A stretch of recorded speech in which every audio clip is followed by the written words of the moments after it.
আপনারা দেখছেন একুশে টেলিভিশন।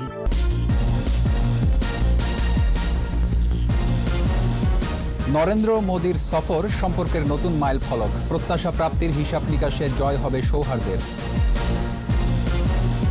স্বল্পোন্নত দেশ থেকে উত্তরণের পথে বাংলাদেশ, কাল প্রধানমন্ত্রীর সংবাদ সম্মেলন। করোনাকালেও কৃষি ঋণ পরিশোধে অনন্য নজির, সহায়তা বাড়াচ্ছে বাংলাদেশ ব্যাংক। সিলেটে 2 বাসের সংঘর্ষে নিহত 8, বগুড়া সহ বিভিন্ন স্থানে আরও 6 জনের মৃত্যু। বাইডেনের ক্ষমতা গ্রহণের পর মার্কিনীদের প্রথম হামলা সিরিয়ায়, ইরান সমর্থিত 17 মিলিশিয়া নিহত।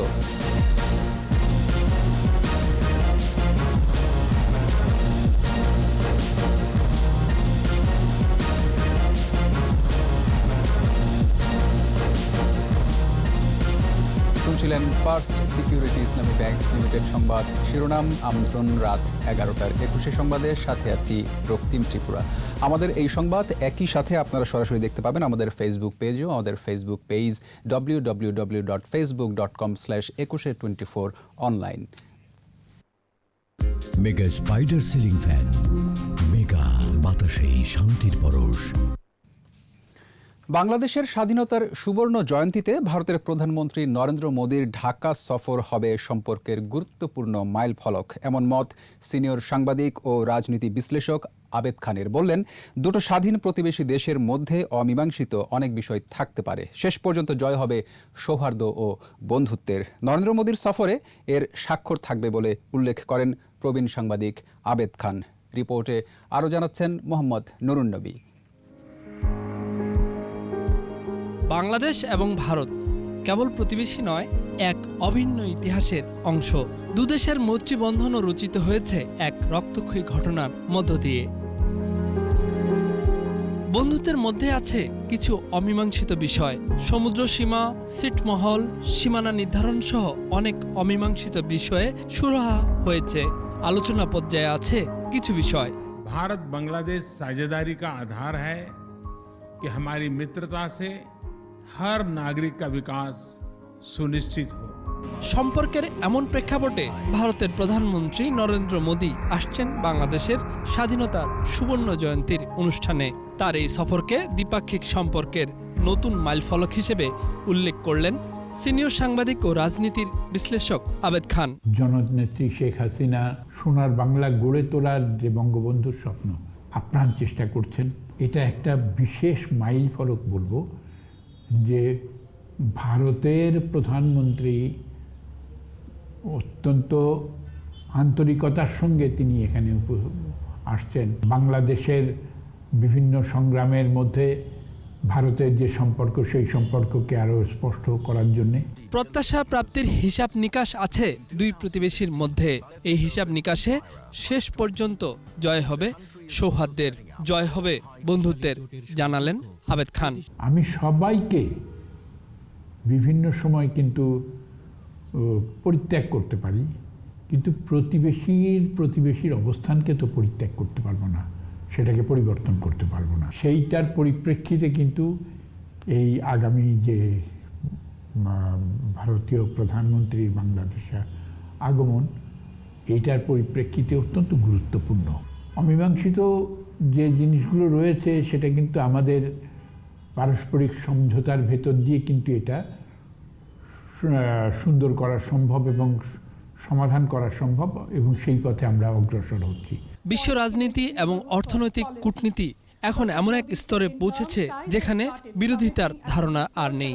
যারা শুধু বিরোধিতার খাতিরে ভারত বিরোধী, তাদের উদ্দেশ্য সৎ নয় বলেও মত এই বিশ্লেষকের। যে বিদেশি চিন্তা ভাবনা এবং পাকিস্তানি ধ্যান ধারণা বাংলাদেশের মুক্তিযুদ্ধ বিরোধী কার্যক্রম, এটার পেছনে মদত যারা জুগিয়ে যাচ্ছে, তাদের আর কোথাও ঠাঁই হবে না। নরেন্দ্র মোদীর আসন্ন ঢাকা সফর অনেক অমীমাংসিত বিষয় মীমাংসার আলো দেখাবে, এমন প্রত্যাশার কথাই জানালেন তিনি। প্রতিবেশীর কাছ থেকে আমাদের প্রত্যাশা থাকবে আমাদের নিরাপত্তাও যেন একইভাবে নিশ্চিত হয়।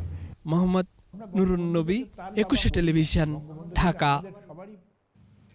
স্বাধীনতার সুবর্ণ জয়ন্তীতেই স্বল্পোন্নত দেশের তালিকা থেকে উন্নয়নশীল দেশের পথে অগ্রগামী হচ্ছে বাংলাদেশ।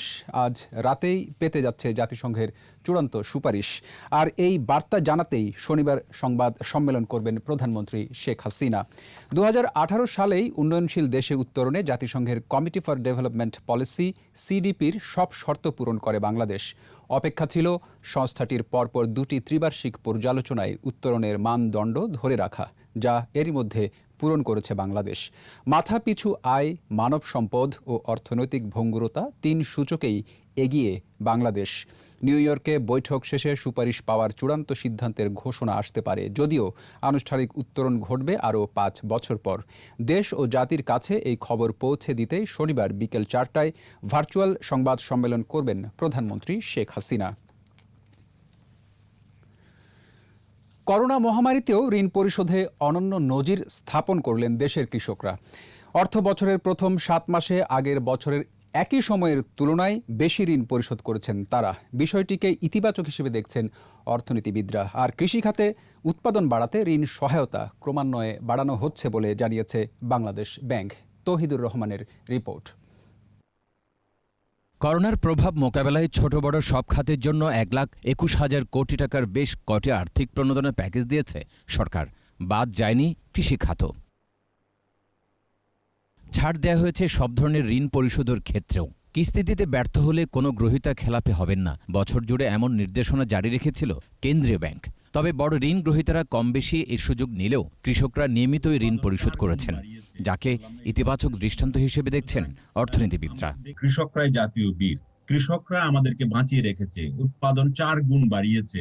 আমরা দেখেছি যে তাদেরকে অর্থ দিতে পারলে সেই অর্থ তারা ফেরত দেয়। বাংলাদেশ ব্যাংক বলছে, চলতি অর্থ বছরের প্রথম 7 মাসে কৃষি ঋণ আদায় হয়েছে 16,056 কোটি 16 লাখ টাকা। আগের বছরের একই সময়ে আদায় হয়েছিল 13,528 কোটি 42 লাখ টাকা। অর্থাৎ অর্থ বছরের প্রথম 7 মাসে কৃষি ঋণ আদায় বেড়েছে 2,527 কোটি 82 লাখ টাকা। চলতি অর্থ বছরে কৃষি ও পল্লী ঋণের লক্ষ্যমাত্রা 26,292 কোটি টাকা। এছাড়া প্রণোদনা প্যাকেজের আওতায়ও স্বল্প সুদেও কৃষকদের ঋণ দিচ্ছে ব্যাংকগুলো। তারা যে টাকা নেয়, এক সময় সিজনে তারা প্রোডাকশন যখন কৃষি ঋণের ক্ষেত্রে তখন সার দেওয়ার সময় টাকা নিচ্ছে, আবার যখন ধান পেয়ে যাচ্ছে সেই ধান উঠানোর সাথে সাথে আবার টাকা তারা ব্যাক করে দিচ্ছে।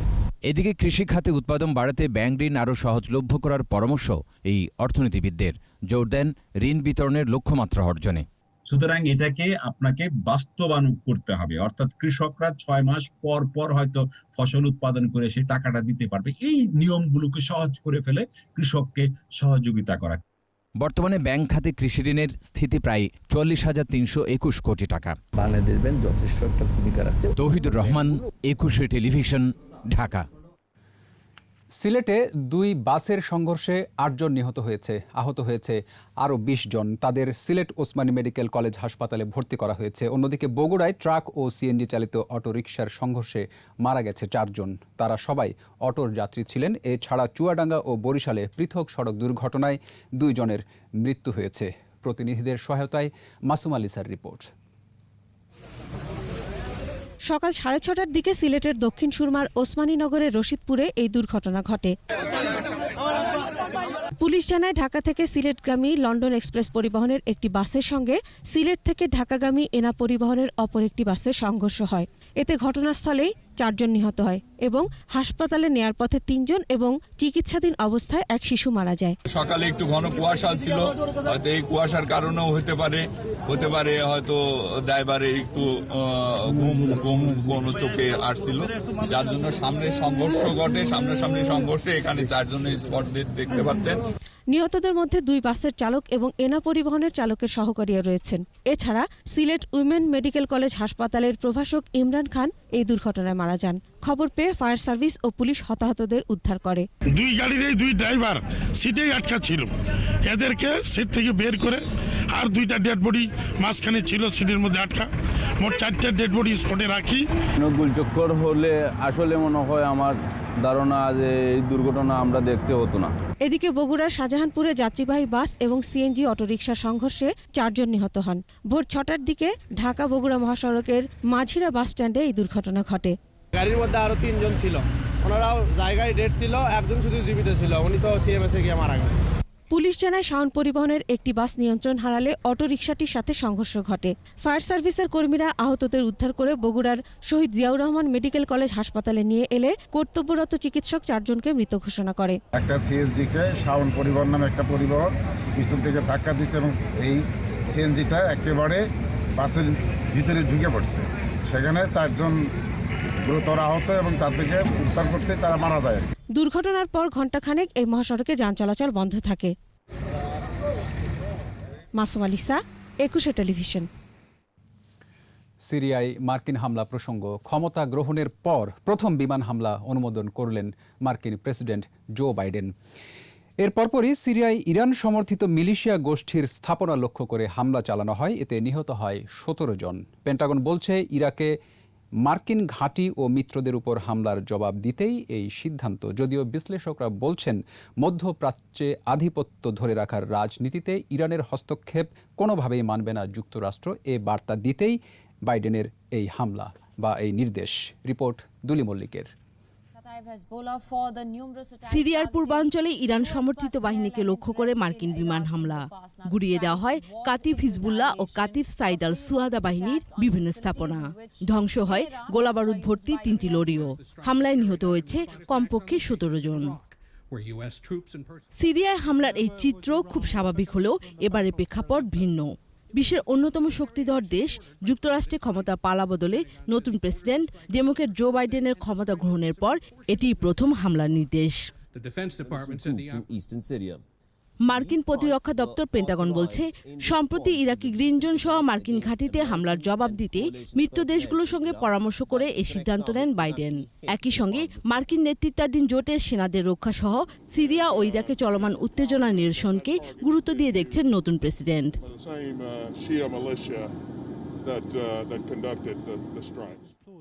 তবে বিশ্লেষকরা বলছেন মধ্যপ্রাচ্যে আধিপত্য ও নেতৃত্ব স্পষ্ট করাই বাইডেনের মূল লক্ষ্য।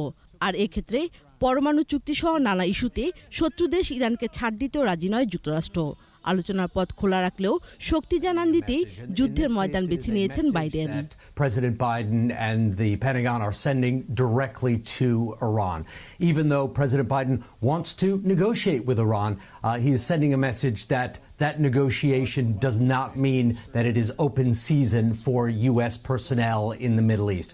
একই সঙ্গে সুযোগ থাকার পরও সুনির্দিষ্ট লক্ষ্যবস্তু ও সীমিত আকারে হামলার মাধ্যমে বাইডেন স্পষ্ট করেছেন বড় সংঘাতে যেতে চান না তিনি। তবে কেউ কেউ এই হামলাকে আন্তর্জাতিক আইন লঙ্ঘন হিসেবে উল্লেখ করেছেন।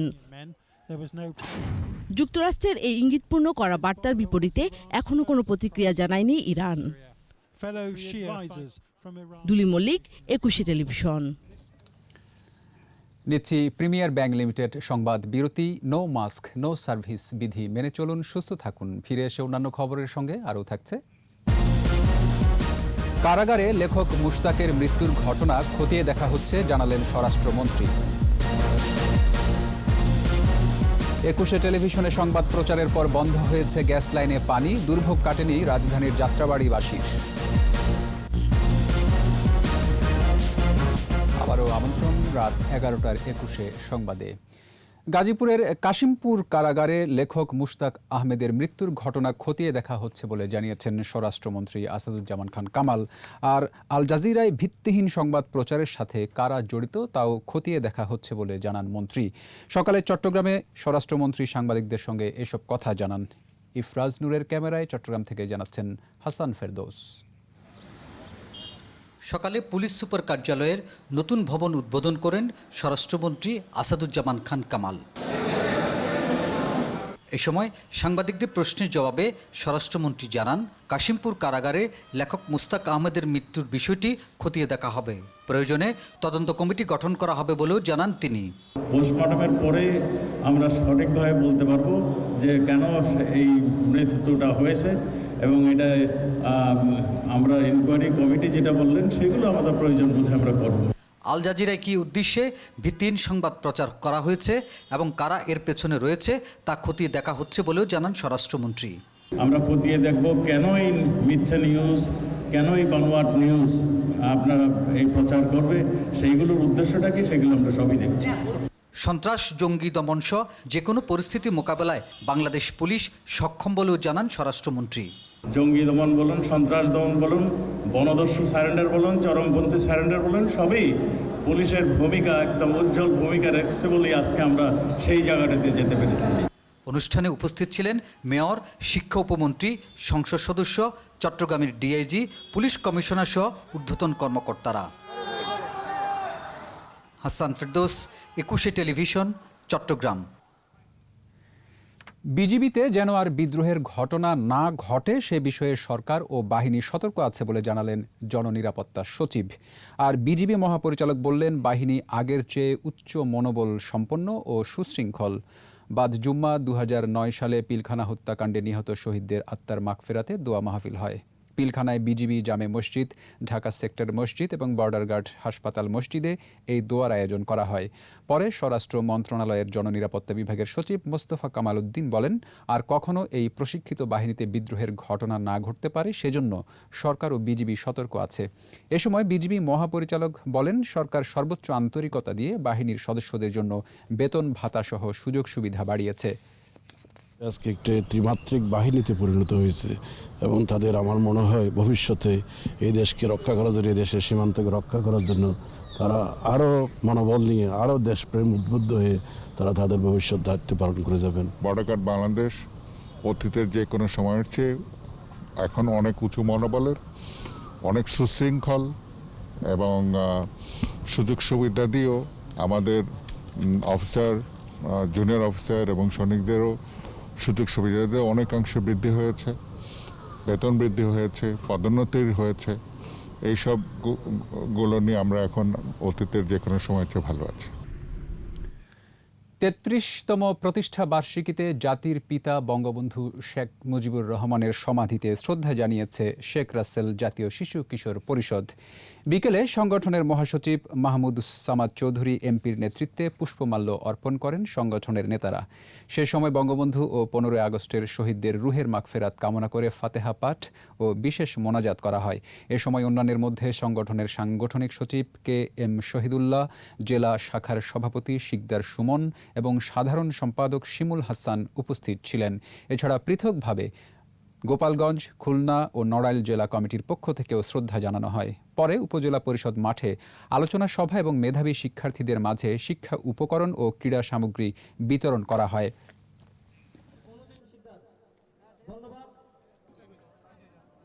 আমরা একটা সুশৃঙ্খল বাহিনীর থেকে আমরা একটা সুন্দর বাংলাদেশের প্রত্যাশা নিয়ে আমরা কাজ করে যাচ্ছি। মোহাম্মদ সামাদের নেতৃত্বে গড়ে উঠেছে শেখ রাসেল জাতীয় শিশু পরিষদ। সারা বাংলাদেশে আমাদের এই সংগঠন এখন চলমান রয়েছে। মুক্তিযুদ্ধের রণাঙ্গনের সাহসী সন্তান বীরশ্রেষ্ঠ নূর মোহাম্মদ শেখের 85তম প্রতিষ্ঠা বার্ষিকী আজ। 1936 সালের 26 ফেব্রুয়ারি নড়াইল সদর উপজেলার মহিষখোলা গ্রামে জন্মগ্রহণ করেন নূর মোহাম্মদ। এদিকে 2008 সালের 18 মার্চ তার গ্রামের নাম পরিবর্তন করে নূর মোহাম্মদ নগর করা হয়। নড়াইল প্রতিনিধি ফরহাদ খানের রিপোর্ট, জানাচ্ছেন মাসুম আলিসা। মহান মুক্তিযুদ্ধের শহীদ বীরশ্রেষ্ঠ নূর মোহাম্মদ শেখ। লাল সবুজের মাঝে স্বাধীন সার্বভৌম বাংলাদেশের হৃদয়ে আজও বেঁচে আছেন তিনি। নড়াইল শহর থেকে প্রায় 11 কিলোমিটার দূরে নূর মোহাম্মদ নগরে নির্মিত হয়েছে বীরশ্রেষ্ঠ শহীদ ল্যান্স নায়ক নূর মোহাম্মদ শেখ গ্রন্থাগার ও স্মৃতি জাদুঘর। তার বসতভিটায় নির্মিত হয়েছে স্মৃতিস্তম্ভ। এখানে বিশ্রামাগার নির্মাণের দাবি এলাকাবাসীর। পাশাপাশি নূর মোহাম্মদের জীবনভিত্তিক বই, তার ব্যবহার্য জিনিসপত্র সংরক্ষণের দাবিও তাদের। আমাদের দাবি যে তিনার জীবনী ভিত্তিক একটা বই এখানে দেওয়া হোক এবং তিনার যে ব্যবহৃত জিনিসপত্র আছে সেগুলো এখানে প্রদর্শিত হোক। তার যেসব মুক্তিযুদ্ধের কথা শুনেছি সেগুলো সত্যি অনুপ্রাণিত করারই একটা বিষয়। 2010 সালে প্রতিষ্ঠিত হয় বীরশ্রেষ্ঠ নূর মোহাম্মদ মাধ্যমিক বিদ্যালয় এবং কলেজ। স্কুলটি এমপিওভুক্ত হলেও কলেজটি এখনো হয়নি। আবেদন করছি বীরশ্রেষ্ঠ নূর মোহাম্মদ মহাবিদ্যালয়টি যত দ্রুত সম্ভব জাতীয়করণ করার জন্য। কলেজটি এমপিওভুক্ত হয়ে গেলে মোটামুটি আমাদের এই অঞ্চলের শিক্ষার মান বৃদ্ধি পাবে। নূর মোহাম্মদের স্মৃতি সংরক্ষণে বিভিন্ন উন্নয়ন কর্মকাণ্ডের কথা জানালেন জেলা প্রশাসক। এখানে একটা স্মৃতি রেস্ট হাউস করার জন্য জোর দাবি আছে। এটা মুক্তিযুদ্ধ বিষয়ক মন্ত্রণালয় এবং কালচারাল মিনিস্ট্রি বা অন্যান্য আমরা মন্ত্রণালয়ের সাথে যোগাযোগ করে দেখব। বীরশ্রেষ্ঠ নূর মোহাম্মদ শেখ 1971 সালের 5 সেপ্টেম্বর যশোর জেলার গোয়ালহাটি ও ছুটিপুরে পাকবাহিনীর সাথে সম্মুখ যুদ্ধে শহীদ হন। পরে যশোরের কাশীপুর গ্রামে তাকে সমাহিত করা হয়। মাসুমা লিসা, একুশে টেলিভিশন। এদিকে নড়াইলে নানা আয়োজনে ল্যান্স নায়েক বীরশ্রেষ্ঠ নূর মোহাম্মদ শেখের জন্মবার্ষিকী উদযাপন করা হয়েছে। এ উপলক্ষে দিনব্যাপী বিভিন্ন কর্মসূচির মধ্যে ছিল কোরআন খানি, দোয়া মাহফিল, স্মৃতিস্তম্ভে পুষ্পমাল্য অর্পণ, গার্ড অব অনার প্রদান, মুক্তিযুদ্ধ ভিত্তিক কুইজ প্রতিযোগিতা, আলোচনা সভা ও পুরস্কার বিতরণ। বীরশ্রেষ্ঠ নূর মোহাম্মদ শেখ ট্রাস্টের সদস্য সচিব আজিজুর রহমান ভূঁইয়ার সভাপতিত্বে অনুষ্ঠানে প্রধান অতিথি ছিলেন জেলা প্রশাসক মোহাম্মদ হাবিবুর রহমান।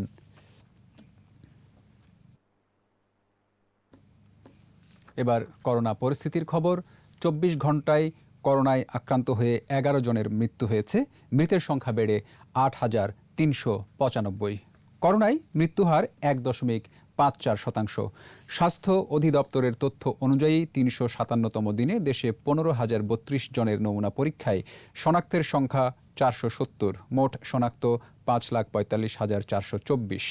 নতুন 743 জন সহ সুস্থ 4,95,498 জন। করোনায় দৈনিক সংক্রমণ হার 3.13%। এ পর্যন্ত শনাক্ত হার 13.57% এবং সুস্থতার হার 90.85%। দেশে এখন পর্যন্ত করোনা পরীক্ষা হয়েছে 40 লাখেরও বেশি। এবার আমাদের বিশেষ আয়োজন জনদুর্ভোগ।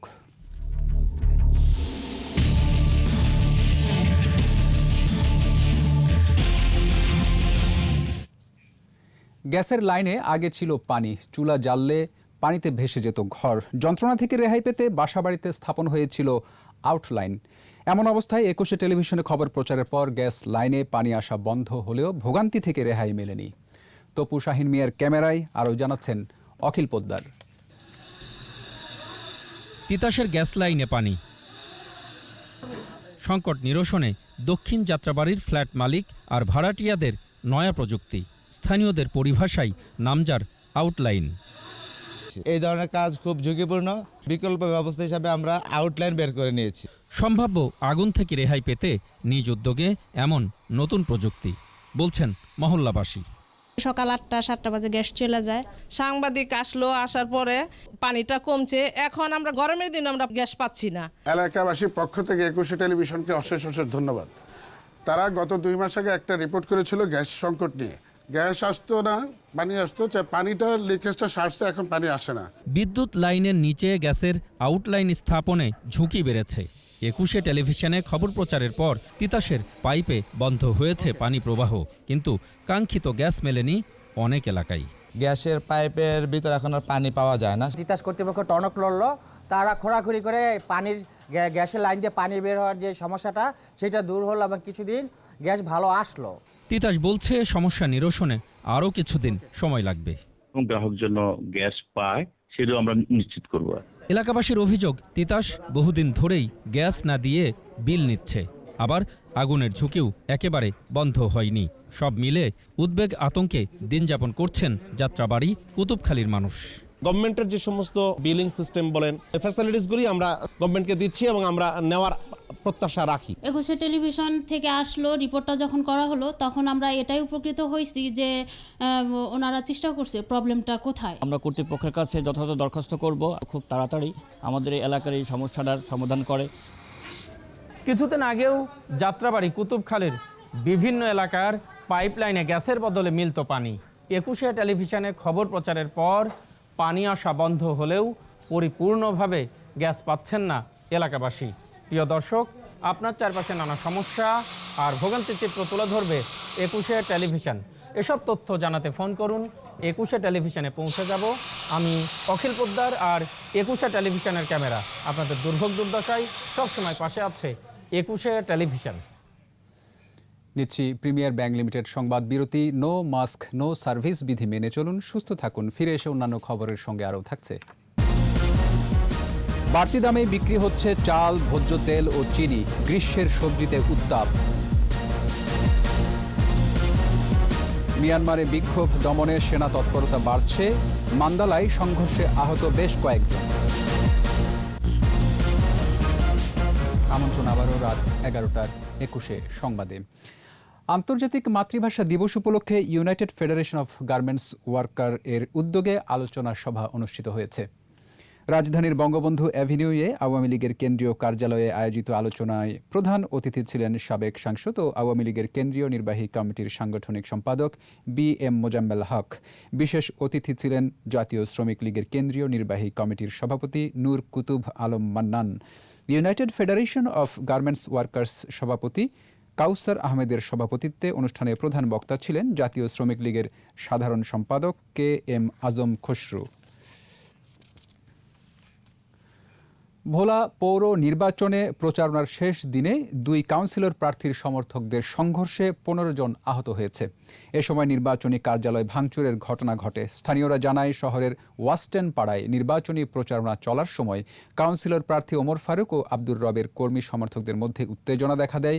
এক পর্যায়ে উভয় পক্ষে সংঘর্ষ বাধে। দুপক্ষের পাল্টাপাল্টি হামলার সময় ওমর ফারুকের নির্বাচনী অফিস ও মোটরসাইকেল ভাঙচুর করা হয়। পরে পুলিশ এসে পরিস্থিতি নিয়ন্ত্রণে আনে। আহতদের ভোলা সদর হাসপাতালে চিকিৎসা দেয়া হয়। ফেনীর ফুলগাজীতে কিশোরী ধর্ষণের মামলায় পুলিশ সদস্য তৌহিদুল ইসলাম শাওনকে রাঙ্গামাটি থেকে গ্রেফতার করা হয়।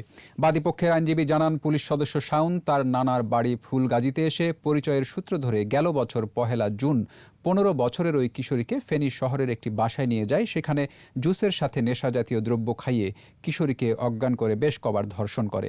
জ্ঞান ফেরার পর কিশোরী প্রতিবাদ করলে ধর্ষক অশ্লীল ভিডিও এবং ছবি সামাজিক যোগাযোগ মাধ্যমে ছেড়ে দেওয়ার হুমকি দেয়। এমন অবস্থায় কিশোরী অন্তঃসত্ত্বা হয়ে পড়ে এবং গত 11 ফেব্রুয়ারি কন্যা সন্তানের জন্ম দেয়। বিষয়টি ভুক্তভোগীর স্বজনরা শাওনকে জানালে সে পুরোপুরি অস্বীকার করে এবং হুমকি দিতে থাকে। এবার ব্যবসা বাণিজ্যের খবর।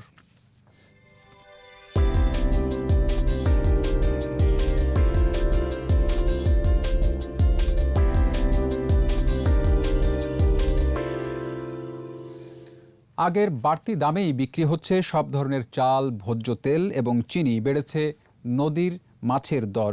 শীতকালীন সবজির দাম স্থিতিশীল থাকলেও গ্রীষ্মকালীন সবজির বাজার চড়া। মিনালা দিবার রিপোর্ট। নিত্যপণ্যের বাজারে বাড়তি দামে বিক্রি হচ্ছে ভোজ্য তেল। 1 লিটার বোতলজাত সয়াবিন তেল 135, খোলা সোয়াবিন 115, পাম অয়েল বিক্রি হচ্ছে 105 টাকায়। সরকারি রেট দিয়ে দিচ্ছে আপনার 135 টাকা লিটার, 135 টাকা লিটারই বিক্রি হচ্ছে। আর খোলাটা বিক্রি হচ্ছে হলো আপনার 115 টাকা লিটার। আর পাম যেটা ওটা বিক্রি হচ্ছে হলো আপনার 100 টাকা লিটার। সয়াবিন তেল বিশেষ করে অস্বাভাবিক বৃদ্ধি পেয়েছে, যেটা আমাদের সাধারণ ক্রেতার জন্য বা সাধারণ পরিবারের জন্য একবার অস্বাভাবিক হয়ে দাঁড়াচ্ছে। খোলা চিনি আগের দরে বিক্রি হলেও চড়া দামে বিক্রি হচ্ছে প্যাকেটজাত চিনি। মিনিকেট চালের কেজি 66 থেকে 68, পাইজাম 47 থেকে 48 টাকা। 28 চালের কেজি বিক্রি হচ্ছে 52 থেকে 54 টাকা দরে। পর্যাপ্ত আমদানি না হলে দাম কমবে না বলে জানান বিক্রেতারা। নাজির চাল যেটা, সেই নাজিরটা আমরা বিক্রি করতেছি হলো কোয়ালিটি ভেদে 56 থেকে 68 টাকা পর্যন্ত। যতক্ষণ পর্যন্ত পর্যাপ্ত আমদানি না হবে, মিলের দাম না কমাবে, ততক্ষণ পর্যন্ত বাজার কমবে না। এদিকে নদীর মাছের দাম অনেকটা বাড়তি। বাতাসি মাছ কেজি প্রতি বিক্রি হচ্ছে 550, গুলশা 600, চাপিলা 400 এবং কাজলি মাছ 600 টাকা দামে বিক্রি হচ্ছে। নদীর অন্যান্য মাছ, এই কাজলি মাছ, বাতাসি মাছ কেজিতে 20 টাকা 30 টাকা বাড়তি। মলা মাছটা আগের মতো আছে, আর চাষের যে মাছগুলা এগুলো স্থিতিশীল আছে। ব্রয়লার মুরগির কেজি 145 থেকে 150 টাকা, তবে সোনালী মুরগির দাম কেজিতে বেড়েছে 20 টাকা। গ্রীষ্মকালীন সবজি সজনে 200 টাকা, ঝিঙা 80, চিচিঙ্গা 50 এবং ঢেঁড়স বিক্রি হচ্ছে 80 টাকা কেজিতে। যে কোনো সবজি 1 কেজি 20 টাকা, 25 টাকা, 30 টাকা। আর গরমের সবজি বর্তমানে 50 টাকা, 60 টাকা, 70 টাকা এরকম। দুন্দুল কেজি 60 টাকা, ঝিঙ্গার কেজি 70 টাকা, তারপরে চিচিঙ্গা 1 কেজি 40 টাকা, সাজনা 200 টাকা কেজি। আগের বাড়তি দামে বিক্রি হচ্ছে লেবু। মিনালা দিবা, 21 টেলিভিশন, ঢাকা। নিচ্ছি প্রিমিয়ার ব্যাংক লিমিটেড সংবাদ বিরতি। নো মাস্ক নো সার্ভিস বিধি মেনে চলুন, সুস্থ থাকুন। ফিরে এসে অন্যান্য খবরের সঙ্গে আরও থাকছে। নিউজিল্যান্ডে 2 দিন পর হোটেল রুম থেকে বেরোলেন ক্রিকেটাররা। করোনা পরীক্ষায় সবাই নেগেটিভ। বাংলাদেশ প্রিমিয়ার লিগে মুক্তিযোদ্ধা সংসদ ও রহমতগঞ্জ ম্যাচ 1-1 গোলে ড্র।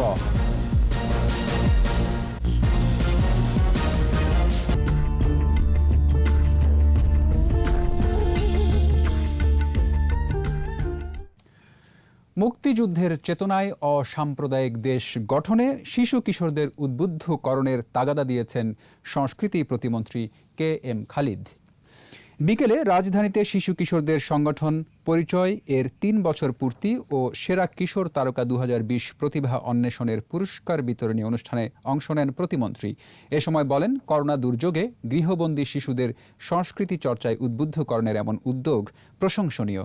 পরিচয়ের মতো আরও সংগঠন এগিয়ে এলে নতুন প্রজন্ম বাংলা, বাঙালি, কৃষ্টি, সংস্কৃতি, ঐতিহ্য ও দেশপ্রেমের চেতনায় উজ্জীবিত হবে। পরে অনলাইনে নাচ, গান ও আবৃত্তি প্রতিযোগিতায় বিজয়ীদের হাতে পুরস্কার তুলে দেন সংস্কৃতি প্রতিমন্ত্রী। আর এরই সাথে শেষ করছি রাত 11টার 21 সংবাদ। যাবার আগে ফার্স্ট সিকিউরিটি ইসলামী ব্যাংক লিমিটেড সংবাদ শিরোনামগুলো আরও একবার। নরেন্দ্র মোদীর সফর সম্পর্কের নতুন মাইল ফলক, প্রত্যাশা প্রাপ্তির হিসাব নিকাশে জয় হবে সৌহার্দ্যের। স্বল্পোন্নত দেশ থেকে উত্তরণের পথে বাংলাদেশ, কাল প্রধানমন্ত্রীর সংবাদ সম্মেলন। করোনাকালেও কৃষি ঋণ পরিশোধে অনন্য নজির, সহায়তা বাড়াচ্ছে বাংলাদেশ ব্যাংক। সিলেটে 2 বাসের সংঘর্ষে নিহত 8, বগুড়া সহ বিভিন্ন স্থানে আরও 6 জনের মৃত্যু। বাইডেনের ক্ষমতা গ্রহণের পর মার্কিনীদের প্রথম হামলা সিরিয়ায়, ইরান সমর্থিত 17 মিলিশিয়া নিহত।